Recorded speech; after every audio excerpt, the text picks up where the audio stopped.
Siamo qui con Annalisa Sartori, Art Director di SIN Creativi e Tecnici, studio di comunicazione di Padova.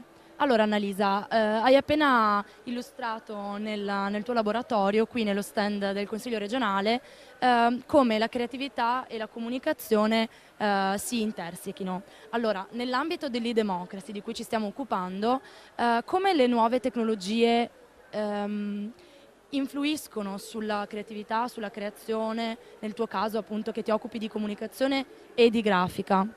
Le nuove tecnologie influiscono tantissimo perché oggi comunicare tiene conto moltissimo della comunicazione via internet, quindi non si può prescindere dalle nuove tecnologie, non si può prescindere dalla comunicazione web 2.0, che vale a dire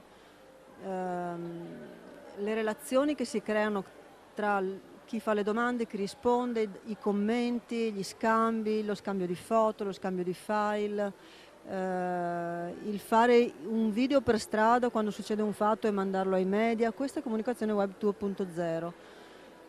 Quindi non se ne può non tenere conto. La comunicazione oggi vive molto sul web, poi dal web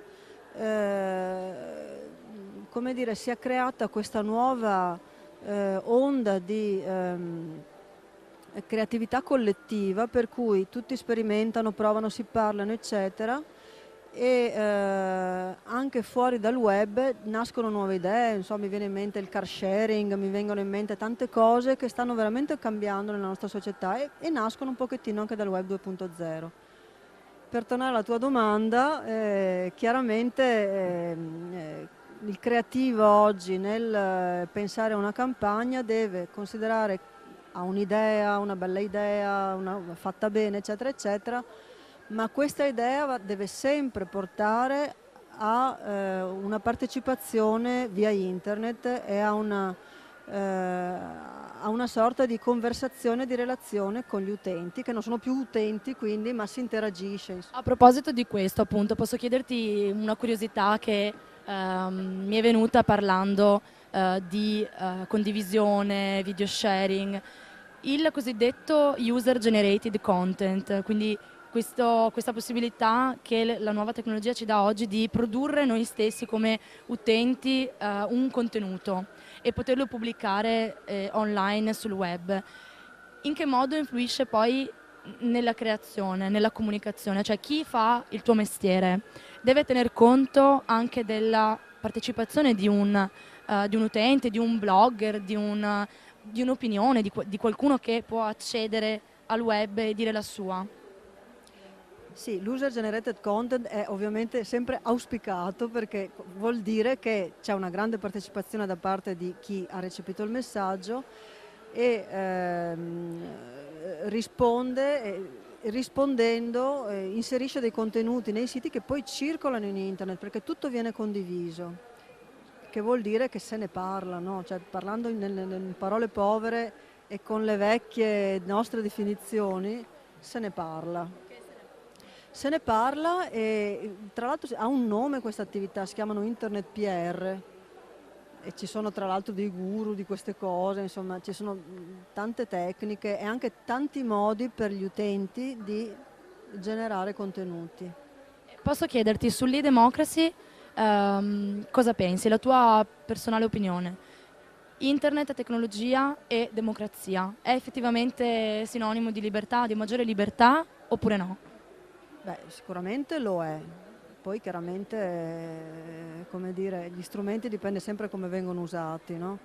Ma di base lo è sicuramente perché guardavo in televisione, c'era Saviano ieri sera e parlava del fatto di quella ragazza che è stata uccisa in Iran. Chi l'ha filmata questa ragazza, chi ha filmato questo fatto e l'ha fatto circolare in tutto il mondo, ha fatto un grande atto di democrazia, perché non ha solo dato in pasto ai media un fatto di cronaca, ha fatto in modo che ci fosse una visione diversa di questo paese e una piccola possibilità in più per gli abitanti di questo paese di poter essere considerati anche dal resto del mondo, che abituato alla democrazia come l'abbiamo noi in Occidente non si rende conto delle restrizioni che ci sono in altri stati. In realtà quello che mi stai dicendo è che all'interno di una possibile lesione della privacy ci può essere quello che è poi il decantato diritto all'informazione, quindi c'è questo contrasto che anche a livello legislativo attualmente insomma, rappresenta un tema piuttosto caldo. Cosa pensi tu? Che sia più importante informare o più importante garantire la privacy? Allora, ci inseriamo in un campo che non è il mio, però secondo me quel fatto di cui parlavo è sicuramente l'intervento di chi ha fatto il filmato, è un atto di denuncia, lo vedo meno. Sì, direi che è più forte la voglia di denuncia che l'idea che ha leso la privacy della persona che, poverina, ecco. Va bene. Se hai altro da aggiungere? Aggiungo, visto che siamo ospiti dello stand del Consiglio regionale, aggiungo che l'e-democracy qui da noi, che siamo più fortunati rispetto all'Iran, vuol dire comunicare con le istituzioni, quindi anche le istituzioni lanciano dei messaggi e li lanciano in maniera che poi ci sia l'user generated content. Anche il Consiglio regionale ha tanti siti, ha tanti modi per poter interagire, lancia tante informazioni. E i cittadini possono con l'e-democracy dire la loro e interagire, comunicare. E soprattutto possono dire la loro. Grazie Annalisa, buon lavoro e buona continuazione.